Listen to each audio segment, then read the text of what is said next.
जंगल में बरगद का बहुत ही पुराना पेड़ था। ऐसा लगता था कि उस पेड़ की आयु कई सौ वर्ष होगी।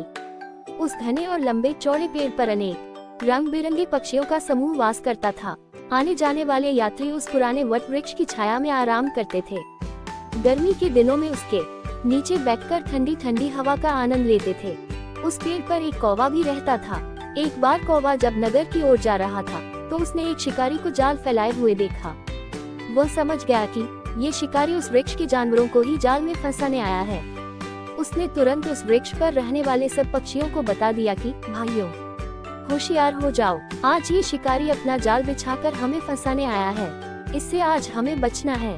देखो, ये हमें फांसने के लिए कैसे दाना फेंक रहा है। कौवे की बात सुनकर सारे पक्षी होशियार हो गए। उन्होंने शिकारी के जाल की ओर देखा तक नहीं। मगर इसी बीच कबूतरों का एक काफिला जो उधर से गुजर रहा था, उनकी नजरें जब अनाज के दानों पर पड़ी तो वे उसे खाने के लोभ को न रोक सके और धरती पर उतर आए।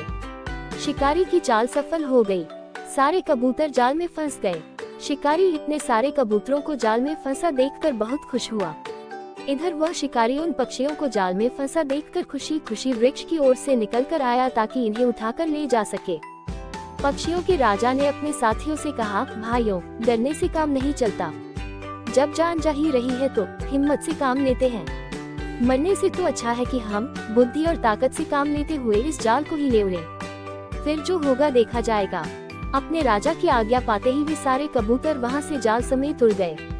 शिकारी बेचारा उन्हें उड़ते देखकर ठंडी आहें भरता हुआ हाथ मलकर रह गया। शिकार तो उसे मिला नहीं और उसका जाल भी कबूतरों ने साथ ले गए। कबूतरों का झुंड उस जाल समेत उड़ा जा रहा था, मगर अब उन्हें इस बात की चिंता थी कि उनके इस जाल के बंधनों को कौन काटेगा। कबूतरों के राजा को अपने एक पुराने मित्र चूहे की याद आई जो इसी जंगल में रहता था। वे सारे कबूतर जाल समेत चूहे के बिल के पास पहुँचे और बाहर से ही राजा ने अपने मित्र चूहे को आवाज लगाई, भैया, मैं तुम्हारा मित्र कबूतरों का राजा बोल रहा हूँ। हम इस समय बहुत बड़े संकट में फंसे हैं। तुम ही हमारी जान बचा सकते हो। चूहा अपने मित्र की आवाज को पहचान कर तुरंत बाहर निकला और उन सब कबूतरों को जाल में फंसा देखकर पूछने लगा, अरे भैया, ये सब क्या है? तुम लोग जाल में कैसे फंस गए?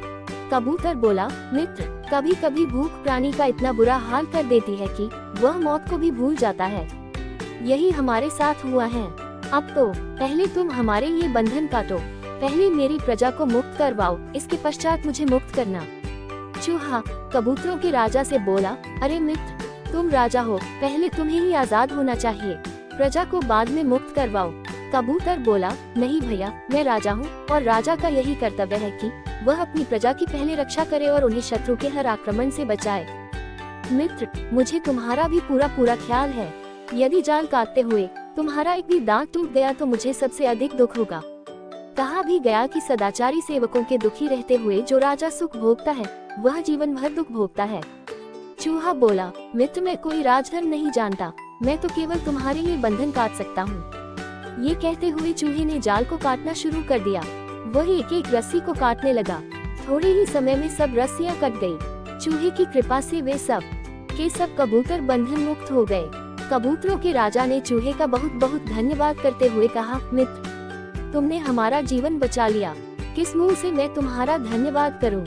दोस्तों, इस कहानी से हमें ये शिक्षा मिलती है कि भले ही तुम कितने बड़े बुद्धिमान हो, अगर जब तक तुम्हारे पास अच्छा मित्र नहीं है तो तुम्हारा जीवन बेकार है।